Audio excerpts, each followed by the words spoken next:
नमस्कार. मी डॉक्टर रजनी पत्की. आपण पाहत आहोत श्री विष्णू पुराण.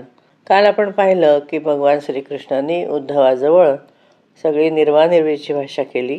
उग्रसेनाला आणि बाकी सगळ्यांना त्यांनी काय काय करायचं आपण वैकुंठाला गेल्यानंतर ते सगळं त्यांनी सांगितलं. श्री पराशर ऋषी म्हणाले, भगवान श्रीकृष्णाने अशा प्रकारे सांगितल्यानंतर दारुकाने त्यांना पुन्हा पुन्हा प्रणाम केला आणि त्यांच्या अनेक परिक्रमा त्यांनी केल्या, म्हणजे त्याला प्रदक्षिणा घातल्या आणि त्यांनी जसं सांगितलं त्याप्रमाणे निरोप सांगायला तो निघून गेला. म्हणजे उद्धवाला आधी त्यांनी बद्रिकाश्रमात जायला सांगितलं होतं आणि दारुकाजवळ हा सगळा निरोप त्यांनी दिला होता. इकडे भगवान श्रीकृष्णाने संपूर्ण प्राणिमात्रांमध्ये व्याप्त असलेल्या वासुदेव स्वरूप परब्रह्माला आपल्या आत्म्यामध्ये आरोपित करून त्याचं ध्यान केलं आणि हे महाभाग मैत्रेया ते पुरुषोत्तम लीलेनेच आपल्या चित्ताला निष्प्रपंच परमात्म्यामध्ये लीन करते झाले आणि तुरीय पदामध्ये स्थित झाले.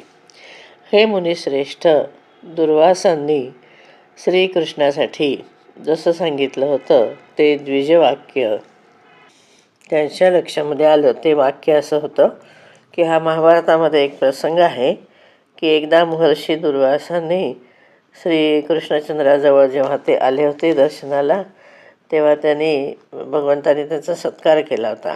मग त्यांनी असं सांगितलं की आपण माझं उष्ट पाणी जे आहे ते आपल्या सगळ्या शरीरामध्ये लावा, असं दुर्वासांनी श्रीकृष्णाला सांगितलं होतं. श्रीकृष्णाने असं केलं, पण ब्राह्मणांचं उष्ट पायाला नाही लागता कामा म्हणून त्याने आपल्या पायाला ते पाणी लावलं नव्हतं. यावर दुर्वासांनी शाप दिला होता की आपल्या पायामध्ये कधीतरी जखम होईल. ते वाक्य इथं त्याला आठवलं आणि त्याने असं केलं की असं तो झोपला आणि आपल्या गुडघ्यावरती पाय त्याने आडवा ठेवला आणि योगयुक्त होऊन तो समाधीस्थ बसला होता. यावेळेला ज्याच्या मुसळातून जे एक बाणाला लागलेला एक लोखंडाचा तुकडा होता ना, अगदी टोकदार, तर तो ज्याने घेतला होता तो त्याने त्या व्याधाने आपल्या बाणाच्या टोकावर लावला होता. तो जरा नामक जो व्याध होता तोही तिथे आला नेमका. तर हे द्विजोत्तम मैत्रेया त्या चरणाला मृगाकार पाहिलं त्यांनी. म्हणजे त्याला असं वाटलं की ते मृगाचा चेहरा आहे. लालसर असं सुंदर ते पाऊल होतं ना भगवंताचं, ते त्याला लांबून असं वाटलं की ते मृगाचं तोंड आहे म्हणून. तर त्याला असं वाटलं म्हणून त्यांनी काय केलं, दुरूनच त्याच्यावरती बाण रोखला आणि त्याच्यामध्ये सोडला. तेव्हा जो तिथे गेला तो बाण आणि मग तो व्याधाने तिथे जाऊन बघितलं तर चतुर्भुजधारी मनुष्य त्यांनी पाहिलं. ते पाहिल्याबरोबर तो त्याच्या पायावरती एकदम पडला आणि सारखं त्याला म्हणायला लागला, अरे मला क्षमा करा, प्रसन्न व्हा, प्रसन्न व्हा. मला असं वाटलं की हा मृग आहे म्हणून मी हा अपराध केला, कृपा करून मला क्षमा करा, मी आपल्या पापाने दग्ध होईल, आपण माझं रक्षण करावं. तेव्हा श्री पराशर ऋषी म्हणतात, तेव्हा भगवंताने त्याला सांगितलं की हे लुब्धका, तू अजिबात घाबरू नकोस. माझ्या कृपेने तू आता देवतांचे स्थान जे स्वर्गलोक आहे तिथे जा. हे असं भगवत वाक्य समाप्त होताच तिथे एक विमान आलं. त्या विमानात बसून व्याध भगवंताच्या कृपेने स्वर्गामध्ये गेला. तो गेल्यानंतर भगवान कृष्णाने आपल्या आत्म्याला अव्यय, अचिंत्य, वासुदेव स्वरूप, अमल, अजन्मा, अमर, अप्रमेय, अखिलात्मा आणि ब्रह्मस्वरूप आपलं जे मूळ रूप आहे विष्णू भगवंताचं त्यामध्ये लीन केलं. त्रिगुणात्मक गतीला तो निपार केलं आणि या मनुष्य शरीरात त्यांनी सोडलं. या ठिकाणी हा 37वा अध्याय संपतो. यामध्ये 75 श्लोक आहेत. आता आपण 38वा अध्याय बघूया. यामध्ये यादवांचा अंत्येष्टी संस्कार वगैरे आहे, परीक्षिताचा राज्याभिषेक आहे आणि पांडवांचं स्वर्गारोहण आहे. हे विषय आहेत. श्री पराशर ऋषी म्हणाले, अर्जुनाने बलराम, कृष्ण आणि अन्य जे मुख्य देव ते यादव होते तिथं त्यांचे मृतदेह शोधले आणि त्यांना एकत्र केलं आणि त्यांच्यावरती और्ध्वदैहिक संस्कार त्यांनी केले. भगवान श्रीकृष्णाची जी रुक्मिणी वगैरे 8 पट्टराण्या होत्या त्या सगळ्यांनी त्याच्या शरीराला आलिंगन देऊन अग्नीमध्ये प्रवेश केला. सती रेवतीसुद्धा बलरामाच्या देहाला आलिंगन देऊन त्याच्या अंगाने आल्हादाने शीतल प्रतीत होणाऱ्या त्या प्रज्वलित अग्नीमध्ये तिने प्रवेश केला. संपूर्ण अनिष्टाचा सगळा समाचार उग्रसेनानी, वासुदेवानी, देवकीने आणि रोहिणीने ऐकला आणि त्यांनीसुद्धा अग्नीमध्ये प्रवेश केला. म्हणजे सगळेजणच अग्नीमध्ये प्रवेश करते झाले.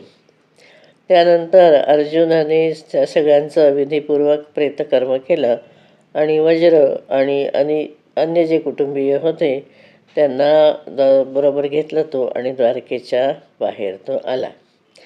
द्वारकातून निघालेल्या ज्या श्रीकृष्णाच्या सहस्रपत्नी होत्या तसेच वज्र आणि अन्य बांधवांना सावधानपूर्वक त्यांनी त्यांचं रक्षण करत अर्जुन हळूहळू चालू लागला.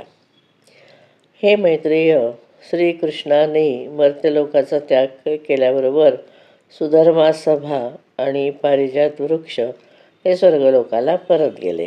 कारण तसंच सांगितलं होतं इंद्राणीनं. ज्या वेळेला भगवान पृथ्वी सोडून स्वर्गलोकावर गेले त्यावेळेला त्या दिवसापासून हा मलिन देह असलेला महाबली कलियुग जो आहे तो पृथ्वीवरती अवतीर्ण झाला. जे कलियुगात सुरू झालं पृथ्वीवर.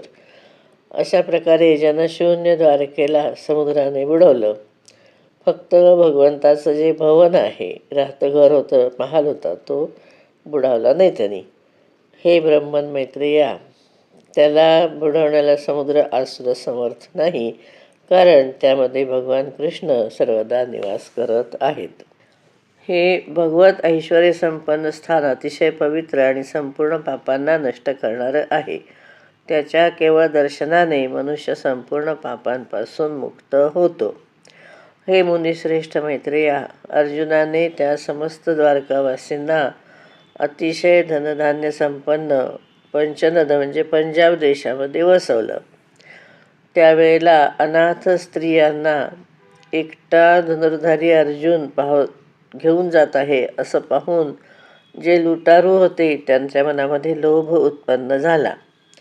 तेव्हा अत्यंत दुर्मद पापकर्म आणि लुब्ध हृदय अभीरदस्यू जे होते त्यांनी एकमेकांच्या मध्ये ठरवलं की पहा, हा धनुर्धारी अर्जुन एकटाच आहे आणि आम्हाला अतिक्रमण करून म्हणजे आम्हाला बाजूला सारून तो अनाथ स्त्रियांना घेऊन जातो आहे. ते आमच्या असल्या बलपुरुषार्थाला धिक्कार असो.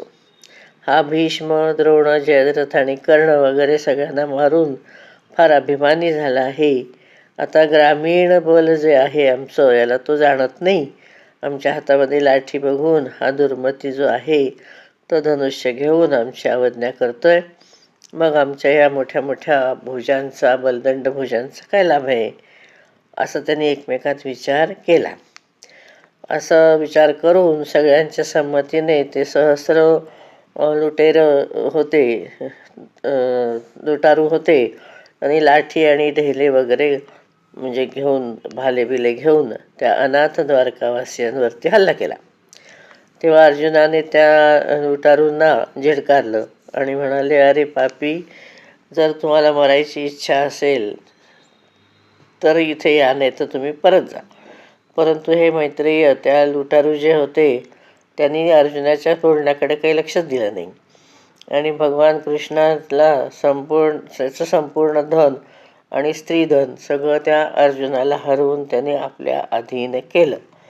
तेव्हा वीरवर अर्जुनाने युद्धामध्ये अक्षुण्ण असलेलं आपले गांडीव धनुष्य होतं त्याला त्यांनी प्रत्यंश लावायला प्रयत्न केला, पण तो तसं करू शकला नाही. अतिशय कठीण त्यांनी कसं तरी त्याच्यावरती प्रत्यंशा चढवली, पण ती पुन्हा शिथिल झाली आणि खूप विचार केल्यानंतर सुद्धा त्याला आपल्या अस्त्रांचं स्मरण झालं नाही. तेव्हा तो अतिशय रागावला आणि आपल्या शत्रूंवरती तरीसुद्धा बाण सोडायला लागला. पण गांडीवधारी अर्जुनाच्या त्यांनी जे बाण सोडले त्यामध्ये काहीच नव्हतं. म्हणजे फक्त त्यांच्या त्वचेला लागून ते बाण जात होते. तेव्हा अर्जुनाचा उद्भव क्षीण झाला. त्यामुळे अग्नीनं दिलेला जो अक्षय बाण होते त्याच्याजवळ, तर ते सुद्धा त्या अहिर लोकांच्याबरोबर, लुटारूंच्याबरोबर लढायला सक्षम झाले नाहीत. ते सगळे नष्ट झाले. इथे आपण थांबू. आपण 24व्या श्लोकापर्यंत आलो आहोत. धन्यवाद.